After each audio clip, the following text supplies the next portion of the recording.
Welcome, everyone. Before we get started, I have a few housekeeping notes. Let's see, we are recording this event. And for our guests, we encourage you to use the chat. And we're going to have the panelists answer your questions. If you want to look at the closed captions, click on the CC to show the subtitles. And I will turn it over to our panelists. Welcome. Hi, everyone. My name is Eli Moore with the Othering and Belonging Institute at UC Berkeley. The Othering and Belonging Institute has been around since 2012, and we're a hub of researchers, community groups, students, faculty, policymakers, and advocates and organizers, advancing a vision and strategies around a world where all people belong. And I'm the program director of our California Community Partnerships program. I'll be co-facilitating today with Selena. Selena? Hi, everyone. I'm Selena Feliciano. I am a board member of the Berkeley Student Cooperative Alumni Association. We're a group of alumni of the largest student housing cooperative in North America, the BSC, and one of the most formative experiences of my undergrad career while I was in UC Berkeley. I'm so excited for today's panel. I think you'll find that the discussion that we're having today is especially salient given everything that 2020 brings to us. And our main goal is to really speak to the value of just, inclusive transitions and economies, and really lift up models for economic strategies that are just and that are equitable in practice. And I know that's a big mouthful of a phrase, so we'll have some visuals that we can share with you just to break it down. I'll be sharing my screen and a deck, and you should see it in just a moment.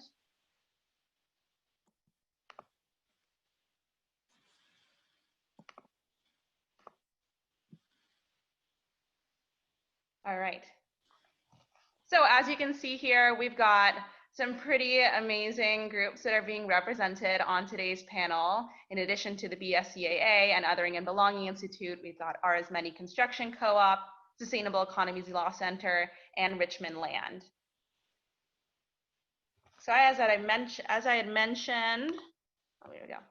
2020 has brought so much strife to our communities, and as we were thinking through what we wanted to talk through today, what came up to mind was the fires that have been happening in Northern California. And this is a photo of farm workers in Davenport, here in Northern California, during the CZU lightning complex fires that began in August.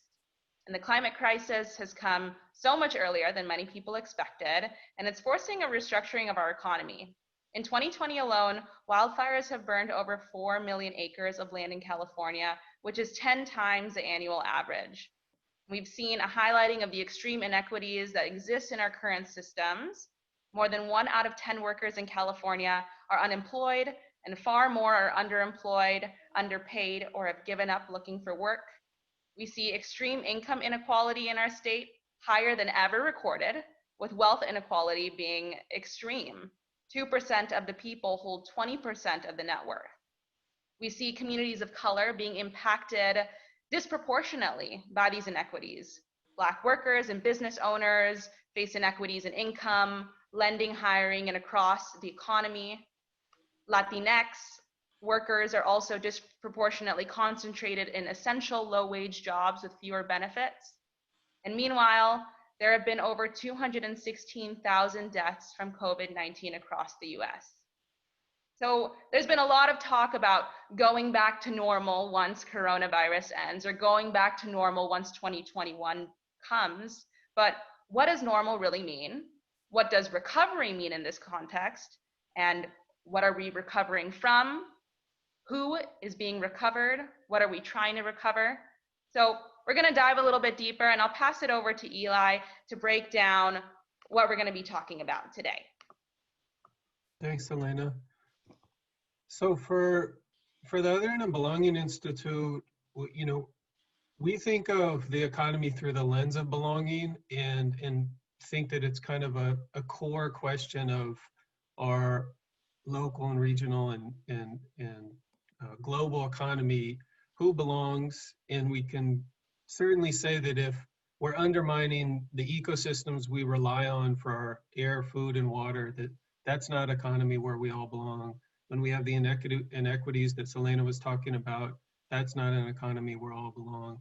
And so how do we get there? And one of the core concepts that we want to use today to think about this work is the idea of a just transition, which has been around for many years, comes out of the environmental justice movement and worker rights movement, and others who are thinking about the need to transform our economic systems, our public systems, the rules and regulations, so that we have an economy that's ecologically sustainable, that's equitable and just for all members. And so it's not just, for instance, closing down fossil fuel infrastructure and thinking about, where do those workers go?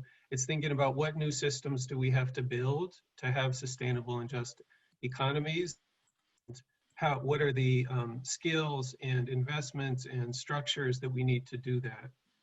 So, so we're gonna continue talking about that today, and there's a link here. Movement Generation has done some great work to articulate this framework, give examples, and support people to apply it in their work.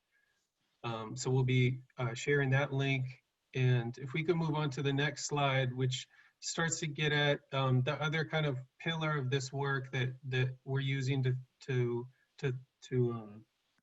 organize the discussion today, which is the inclusive economies framework, which isn't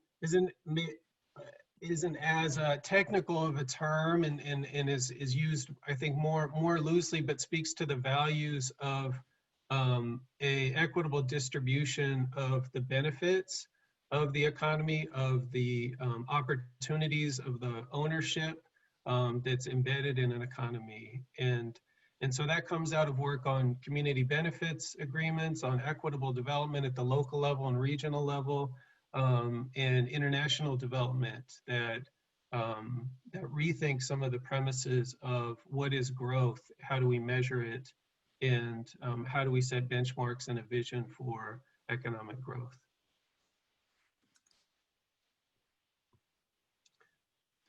So with that, I want to tell you a little bit about the guests that we have with us today, which I'm just really excited for this discussion. This is really in my mind, kind of a rock star team of folks to share their work. I'm really excited that that y'all have joined us to hear about it. Valerie Jamison is from Richmond Land in Richmond, California. Richmond Land's mission is to build grassroots power for resident-driven and community-controlled land use through community organizing, land acquisition, development, and stewardship of land and affordable housing for long-term community benefit. And so they're doing economic development work, but they're also doing resident organizing, participatory planning, and policy work to support that type of economic development. Valerie is a homegrown leader from Richmond that was politicized as a young age. Growing up in Richmond, she began engaging in land and housing justice efforts out of a need to create authentic opportunities for resident decision-making around the future of Richmond. And as the founding director of Richmond Land, she's responsible for growing and weaving together policy, organizing, development, and stewardship strategies for co-creating lasting community benefits, equitable development projects, and resident-driven initiatives. So you'll hear from Valerie. And Alex Rowe is from the Arizmendi Construction Co-op. The Arizmendi Association of Cooperatives was founded in 1996 and develops democratically run businesses whose worker owners are in control of their livelihood. The first Arizmendi bakery opened in Oakland in 1997. With coming out of the work of the Cheese Board and then creating this association, they launched another bakery in Oakland in 97. And they now have 6 thriving cooperative bakeries around the Bay Area. And in 2016, the Arizmendi Association began to diversify its cooperative enterprises, including the Arizmendi Construction Co-op. And Alex is one of the first worker members of that cooperative, recently joined. He graduated from Cal in 2016. He's a worker owner and an apprentice carpenter. And Ricardo Samir Nunez is from the Sustainable Economies Law Center and the Radical Real Estate Law School. The Sustainable Economies Law Center cultivates a new legal landscape that supports community resilience and grassroots economic empowerment. They provide legal tools, education, research, advice, and advocacy, and have really led some of the effort to develop policy that changes the rules of the economy in California to support cooperatives. Ricardo is currently the Director of Economic Democracy, and he coordinates their educational programs, legal services, policy advocacy, and regional and national ecosystem development. So really a deep bench of expertise and vision here, and really some just incredibly promising work. So I'm gonna turn it over to the guests now and let them tell you a little bit more about their work. Valerie, would you like to start?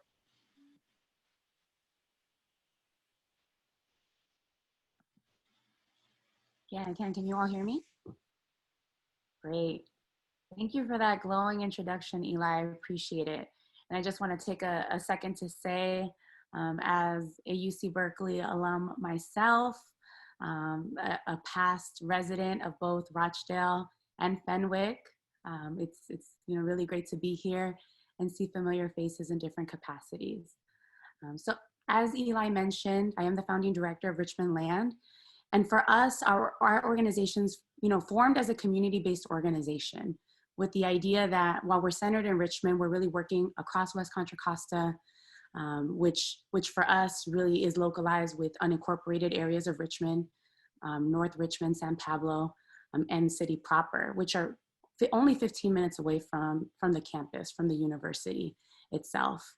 And while we're part of the East Bay, while we're not very far off from other parts of the Bay Area, Contra Costa County is oftentimes excluded from a lot of the broader resources and conversations around affordable housing and the critical services that are needed for our communities to thrive. We, as a community, and the reason why the Just Transition Framework is so critical to our work, is that we're a community that has been historically disinvested for some time, being primarily known for our Chevron refinery and having a lot of heavy industry. Our community has always had to fight and advocate against the bad. And the vision behind Richmond Land was really motivated along the premise that we had to build the new, that the work to realize an inclusive economy, to see community benefits, lasting benefits, not only for existing residents, but residents that have been displaced, historical residents that find it difficult to stay, that work was gonna have to come from us, and that we needed to link to one another as homegrown residents, as people with a unique expertise, a really rounded expertise, that we needed to be able to move forward and reimagine what it meant to build affordable housing, what it meant to be able to engage in the real estate and development industries that are not designed to have local initiatives with people who do not come with a specific type of training and expertise to be successful in those spaces. And so Richmond Land has set forward with a really audacious goal along the community land trust model to not only develop land, but steward it in perpetuity for not only affordable gains, but also really rich process and outcome related community engagement in relationship to the work. So I know that there will be prompts later on, and so I'll stop my comments there. I'm just really excited to be in conversation with you all. Thank you. Thanks, Valerie. Ricardo, want to tell us a little more about your work? Certainly. Oh, Alex, you want to go first? Sure. We'll keep the same stack as before. Sure, either way. Yeah, Valerie mentioned familiar faces, and it's actually really funny. Valerie was my RA at Cal my first summer at Cal. So when I saw their name on the program, I was like, what? So that was a really beautiful moment of recognition. So I'm with Arizmendi Construction Cooperative, and our cooperative is basically trying to act as an answer to the extractive model of running a construction company where one person profits at the expense of often many low-wage workers underneath them. So our model of working as a worker-owned cooperative creates a work environment that allows workers to maintain control over their labor, over the profit of their labor. We practice direct democracy in the workplace. Nobody's decisions are stamped down below someone else's. Everybody has an equal voice in the decision-making process of what jobs we take on, how much we pay ourselves, and how we work and when we work and who we work for. So we really see ourselves as an answer to sort of the top-down model of hierarchical organizing that is often the case with construction companies. And that's really needed in the Bay Area. And at the same time, we think of ourselves as an organization that can lend a hand to other like-minded organizations, land trusts, and other cooperative businesses and things like that that may need services. So that's something we try to keep in mind as well. In terms of my work, I started with the construction cooperative actually only in January, and recently became a worker owner at the cooperative. And I spend my days with them working as an apprentice carpenter, trying to learn the trade as best I can. I'll pass it to Ricardo. Thanks. Yeah, hi everybody. I'm Ricardo Nunez from the Sustainable Economies Law Center, and our work is really about supporting and providing services to folks like Alex and Valerie and the organization that they're working for to help build this new economy that we're trying to seed into the future. Whether that has to do with worker cooperatives, housing cooperatives, land trusts, nonprofits that are doing this vital work in our communities. Our organization is here to support them and also do it in line with the values of a cooperative economy. So even for organizations like nonprofits, to advise and support them becoming democratic workplaces themselves, so that we recognize that there's all these systems of oppression that we are trying to respond to counteract, to dismantle externally in our communities, but also that we've internalized those things, and that we need to do that self-work on the individual level, but also in our organizations. And so I'm just really honored to be here in community with folks like them, and thanks everybody for joining today. Great. Thank you three for giving some background on your work. And I'm so excited for us to dive into all of these questions. But before we do so, I want to make sure to emphasize to everyone in the audience that if you have any questions at all, I'm sure you already have some racking up in your brain, feel free to type them in the chat. We do have a moderator who will be reviewing them, sending them over to Eli and myself so we can check them out and try and relay them on to the panelists. If we're not able to answer them today, we're hoping to also be able to follow up with you afterwards. A quick note, we were planning to have the East Bay Permanent Real Estate Cooperative represented today. Unfortunately, the representative Noni Session was not able to make it, but we do want to give a quick shout out to them for their amazing work, and hopefully we'll be able to talk about them a little bit too. Supporting affordable housing that's permanent here in the East Bay. And I live in Oakland, and I know some of my neighbors are involved in EB-PREC. I know Sustainable Economies Law Center has been especially involved in building up those foundations. So there's a lot to learn today. I also want to give a quick shout out about the connections that we've already seen amongst the panelists. We've got the fun personal anecdote of the RA and housing relationship between Alex and Valerie. And then we've got the really important professional capacity that Sustainable Economies Law Center holds and Ricardo holds in supporting other organizations. So I'd love for this panel to be a further tool in building that co-op network. And if you're in the audience and this is something that really interests you, allow this to inspire something further, and we'll talk through certain ways that you can take some of the learnings today and bring them out to your communities in ways that feel authentic and impactful for you. All right, without any further ado, the first question, pretty broad question, but what is our vision for the future economy? And I'm gonna ask this over to Ricardo, because I know, Ricardo, you do a lot of work with policy and with supporting kind of the underpinnings of co-ops. Can you talk us through what you're looking forward to for a future economy? Sure, yeah. I think there's so many things. And that's what I think is really exciting about this time, is that at least from my perspective and what I feel out in the community, is that people aren't fighting with each other about which strategy is the best, and we're embracing the fact that there's going to be multiple strategies, and we're going to need all of the different strategies moving forward to help build this visionary economy. And so things that I'm really looking forward to in that movement is looking at our extractive economy and actually taking power and control from absentee landlords, absentee shareholders, and putting it back into the communities that are actually generating that wealth, that are living in those communities, that depend on the services in those communities. So I think that transition of both power and control to communities, to stewards, is something that I'm really looking forward to. Another piece of this economy that I'm really excited about is, as we are building these tools, we still exist within this ecosystem that isn't built for us. The legal infrastructure isn't built to support housing cooperatives and land trusts as easily as it is for extractive developers.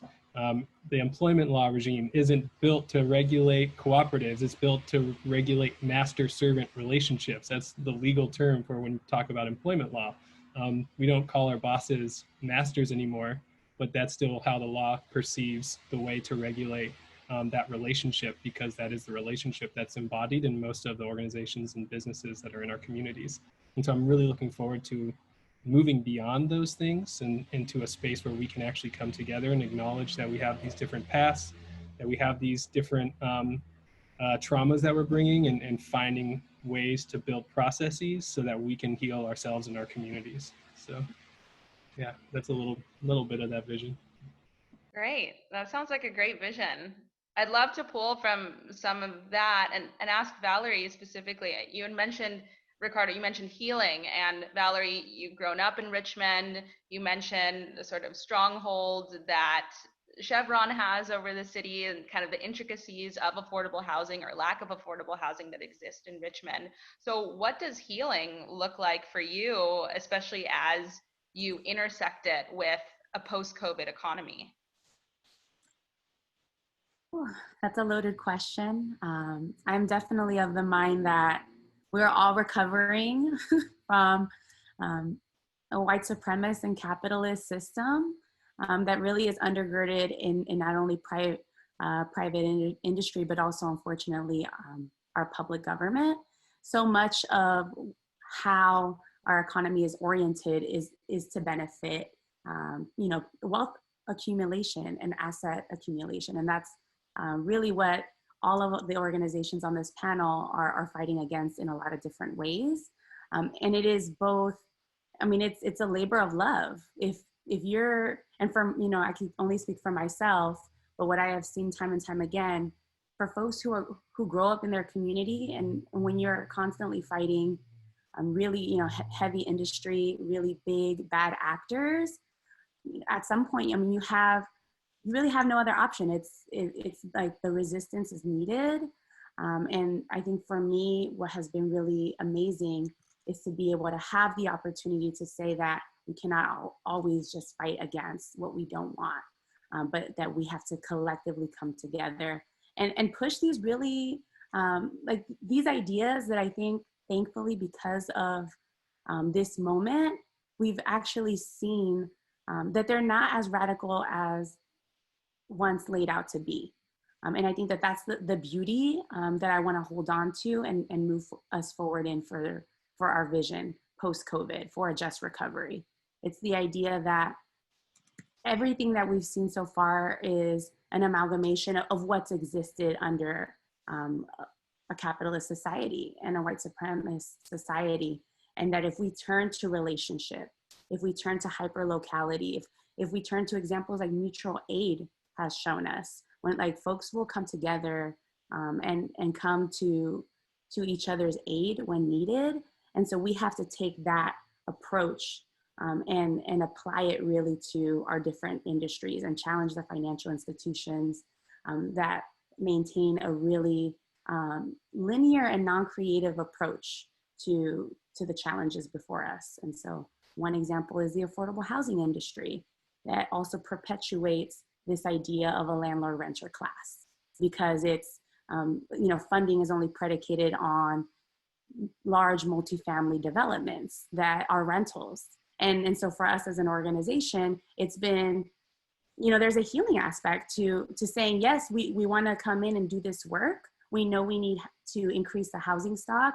We know we don't want to see vacant and underutilized lots, and that people want to see really, strong, people want quality of life, people want great community benefits, but we're not going to get there by just continuing to be uncritical of the ways that those industries have existed or have not existed in our community. And that's been a healing process, but it's ongoing.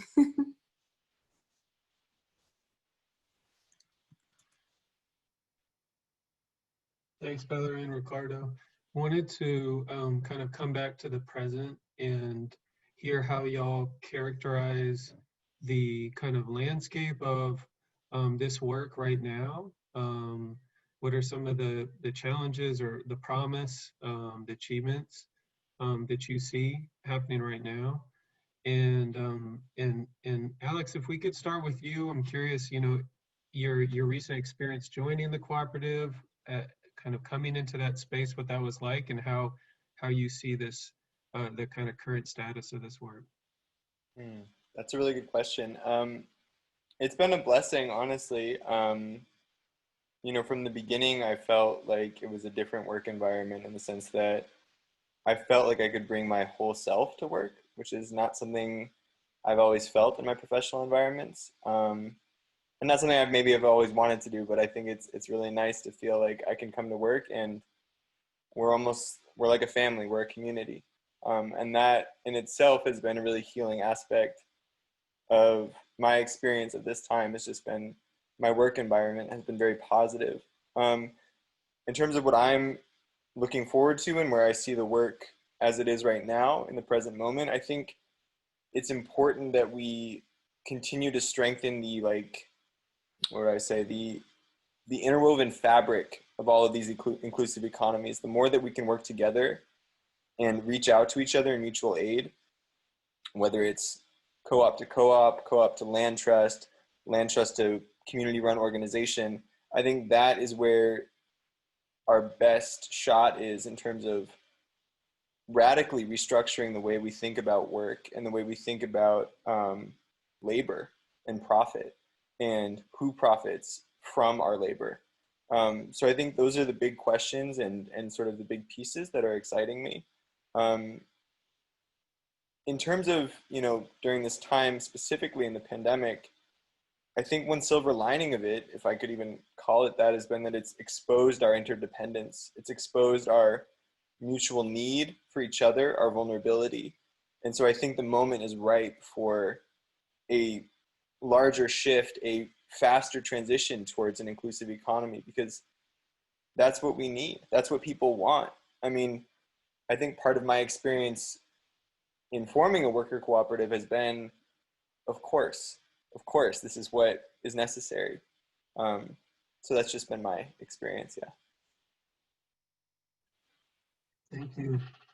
And Ricardo, you work with a lot of groups around the country, maybe even around the world, and I'm curious, from that exposure, what you see as kind of some of the current promise or challenges in this work, and also if you could just give a couple definitions, because there are different ways to think about a cooperative and a land trust, and we keep referring to those terms. That'd be great. Sure, yeah. I'll start with the definitions and I'll move to the promise. So, so cooperative there's an international definition of a cooperative, which I'm not going to say right now because I can't remember it, it's so long. But for me, how I think about cooperatives, particularly when I'm working with clients, is that it's a member-owned, member-controlled, and member-benefiting organization that is member-controlled on a one-member, one-vote basis. So it doesn't matter if one person is wealthier than the other.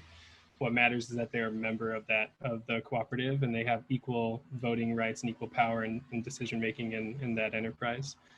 It's member benefiting. So instead of any leftover money at the end of the year, if it's a business, for example, any of those profits, it's not distributed based off of how much you've invested, but actually how much value you've contributed to the cooperative over that year. So instead of somebody extracting more wealth simply because they came into that enterprise wealthier than other people, it's about distributing based on an equitable model of how much value you've given to that cooperative.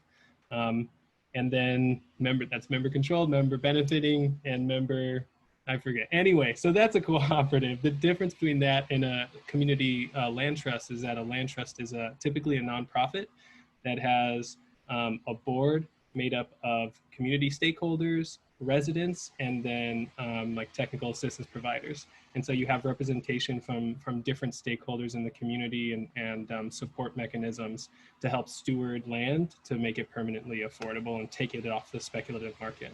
So I guess those are maybe two definitions that help us move through this. Some of the promising things that I'm finding is, I think, like to what Alex said and what Valerie said, was that people are like waking up to this moment. And so it's not only people who might be ideologically aligned, philosophically aligned, politically aligned. A lot of policymakers have run out of tools. They reach back into their toolkit and they don't have anything else that they haven't already tried before. And so what they're recognizing is that all of those tools exist to perpetuate this system that got us here in the first place. And so I was just speaking with the city of South San Francisco last week about how community land trusts and housing cooperatives can be used as they're looking at the spring, and 30% of their residents, there's an eviction cliff that they're anticipating. And so how can they start to look at community land trust and housing cooperatives and other modes of taking land and housing off the speculative market and really thinking about housing as a human right? So that's not only in places like the city of South San Francisco, but across the country when you're looking at business closures. You have these massive business closures around the country due to COVID. And there's folks like the Main Street Phoenix Project, which is identifying businesses that are thinking about closing because of COVID and trying to convince them and provide capital and technical assistance to sell to their employees and convert those businesses to worker cooperatives, to keep those businesses rooted in community. And so those types of initiatives, both from nonprofits, but also from cities, are happening in New York, in Colorado, in the South, all across the country. And so it's a really exciting time right now because a lot of people are recognizing, after multiple financial crises, that we actually don't have an economy that serves us, the residents, the citizens of this country. We have a system that extracts from our communities. And so how can we look to different solutions to help us get out of this? Thanks, Ricardo. Yeah, that's a big question. And I think it provides a lot of hope that there are these groups that exist that are already lining up to support when folks make that decision. Yes, I want to convert, or yes, I want to consider my options in transitioning towards more equitable models of ownership. So today in the panel thus far, we've heard about so many strategies. You know, we've got land trusts, we've got worker-owned cooperatives, we've got member-owned and controlled structures, and it almost seems like since the systems that are in place that have been so exploitative and so extractive have been around for quite a long time under capitalism, it's almost overwhelming, and it's very difficult to understand where to prioritize and where to put your energy. And I really loved your term, Valerie, of putting in the labor of love. But I'm wondering, how would someone know where to put in their labor? Like, how do we get from today to tomorrow and actually prioritizing the strategies towards some of the visions that you had talked about earlier? I can share a little bit about like what we're doing on the ground. One of the programs that has really been the flagship to our formation has been called the Building Power Fellowship. And so the idea here is that there are, you know, a number of different residents and community advocates and leaders who understand that a wave, well, we've already experienced displacement, but a wave of gentrification is really at our doorstep. We're really a frontline community that understands that the pressures across the Bay Area are really kind of perched at our doorstep. And residents oftentimes don't have like the headspace or opportunity to dream or vision beyond kind of piecemeal engagement opportunities at the city level. And so in our Building Power Fellowship, we worked really deeply and intimately with 6 local homegrown residents around how can we help you develop your project concept and commit to bringing that project concept into a development pipeline. So this is an example of how we're disrupting what a traditional kind of development pipeline looks like. Oftentimes, developers and even affordable housing developers will say, I'm gonna look at, you know, what financing is available. I'm gonna look at if this project pencils, and I'm gonna either move forward or not. And we have been deeply committed to saying that we're not only allowing residents to be the ones that seed the projects, but that they have the headspace to build the capacity, so that we're relying on ourselves and not on external consultants to do that vision. And out of that process, we've actually got some of the solutions, and it's in like the best and most creative ideas have come up. And so an example is a project around a tiny home eco-village, and we're targeting underutilized land in North Richmond, recognizing that there's a huge transfer of public land happening across different municipalities. And so another strategy that anyone on this call should be looking at is how do we utilize the Surplus Land Act to ensure that cities, counties, and different local agencies are not just moving their land and putting it on the market for it to go to private interests.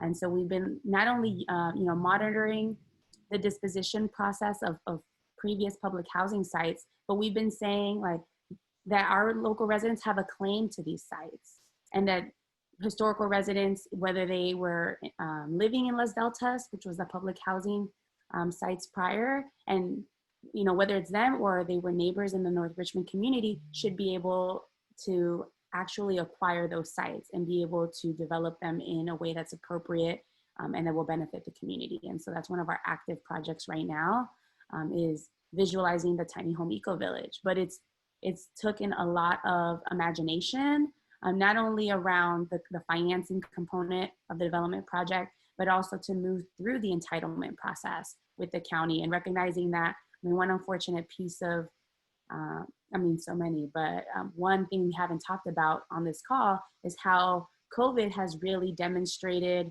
the failings of our public government, and the bureaucracy is really shut down. Our county was going through a general plan update, and so we're finding ourselves having to be advocates and champions in a number of spaces to really reimagine these different solutions firsthand. Great, thanks, Valerie. It sounds like there's just so many actors that come into play in making something like a tiny eco home village a reality. And I think that's a huge sign of how structures like these can be huge economic boosts for local economies, because it's actually community members who are stepping into those roles of the stakeholders and of the drivers, and are investing in their own communities for long-term resilience during times like COVID. So it's really exciting to hear that that's all happening. I'm curious to know about Arizmendi, and given COVID times and thinking through resilience and what it means to own a business during this time, how has business been? Are people still, building? What does construction look like? And has the worker co-op or worker ownership model affected that? Yeah, I'm really glad you asked that question, Selena, because I actually wanted to touch on that. I think one aspect of our business that has really hit home for me in these last 9 months or whatever it's been now has been resiliency. We don't have to hit a particular profit margin or target in each fiscal quarter, unlike a lot of other construction companies. So a lot of that economic pressure is off of us as worker owners. We kind of set our own financial incentives and economic sort of targets, I guess you could say. We didn't have a single layoff except for during the most extreme month of shelter in place, April, when really nothing was happening for very good reason.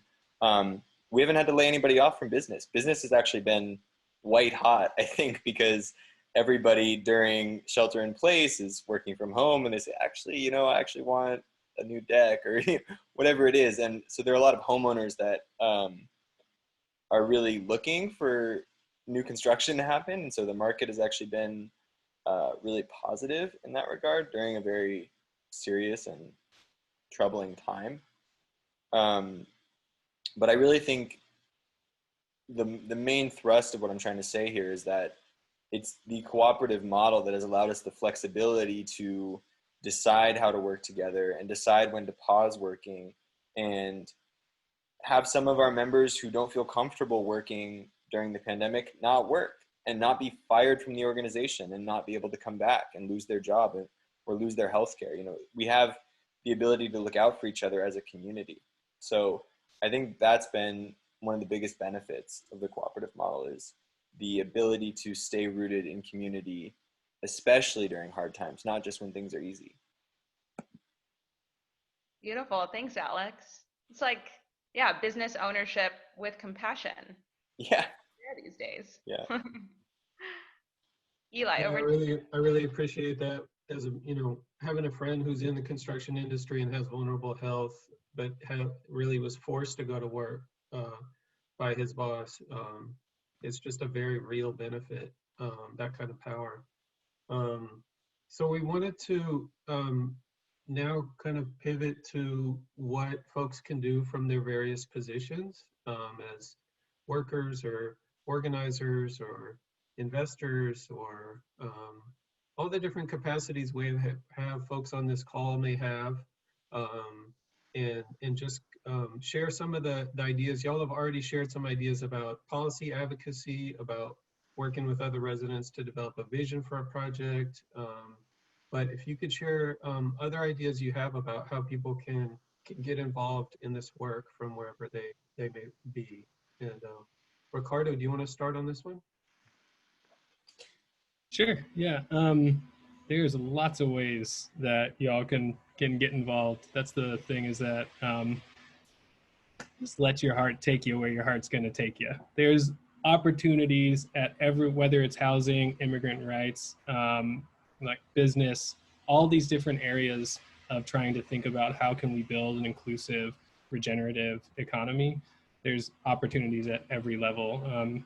I'll just make a plug, since hopefully there's some students on here, to talk to your professors and ask them to teach about these subjects, about cooperative business ownership, about housing cooperatives and land trusts in your classes. I think that's a big gap in a lot of people's understanding, is that none of this is taught in school, business school, law school, or even in social justice classes. So really advocating to bring these models into the curriculum is something that's very much needed.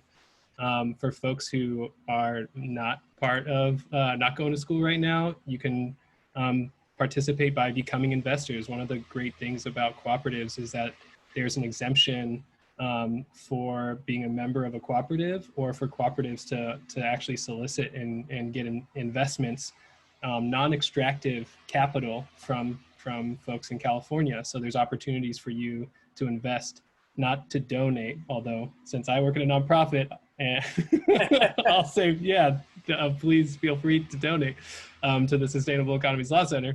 But for like East Bay Permanent Real Estate Cooperative, as an example, this is a organization that is looking to take land and housing off of the speculative market and make it permanently affordable for our community members in the East Bay. And we have advocated for policy changes that now allow for any California resident to invest up to $1,000 to help build a capital pool that then can be leveraged to purchase these properties. Because unfortunately, we still live in this system where an average home price in San Francisco, for example, is $1 million and above. So we really need the resources of our communities to come together to help us move through this just transition. So those are just a few ways that people can get involved. Thanks, Ricardo.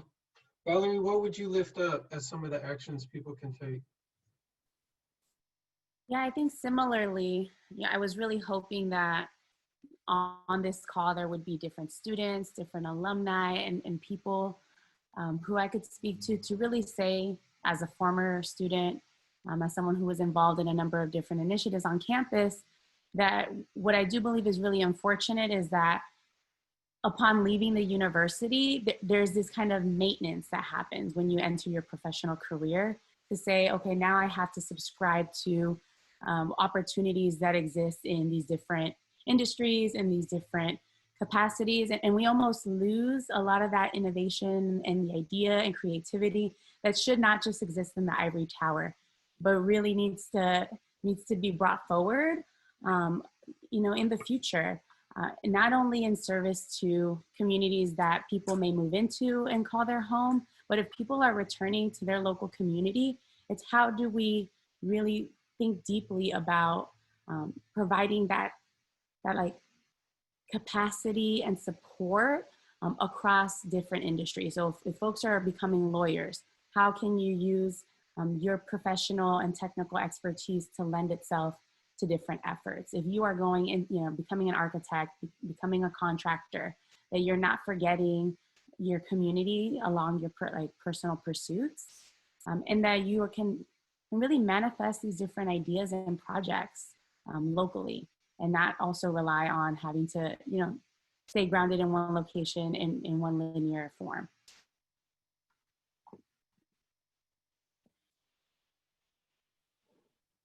Thank you, Valerie. I think it's time to get into breakouts. Is that right, Selena? Yeah, that's right. And I think Valerie said it so well. We all have our own areas of expertise and can learn from one another. So as we mentioned at the beginning of this call, we'd love for this to be a point of inspiration for all of you to be able to draw some learnings and go out in your community. So we're going to be having a short breakout discussion of 10 minutes so that we can meet one another and talk through our answers to 2 questions. The first one is, how do you take part in inclusive economies today, or how would you like to? And the second is, what are some barriers to participation that you face? And allow this to be an organic conversation. Again, feel free to type in questions in the chat. We'll have the questions saved to us after this panel is over as well, so we can review. And we're excited to hear what you come up with. After those 10 minutes, we'll come back together and we'll do a short wrap up before you go off on the rest of your afternoons.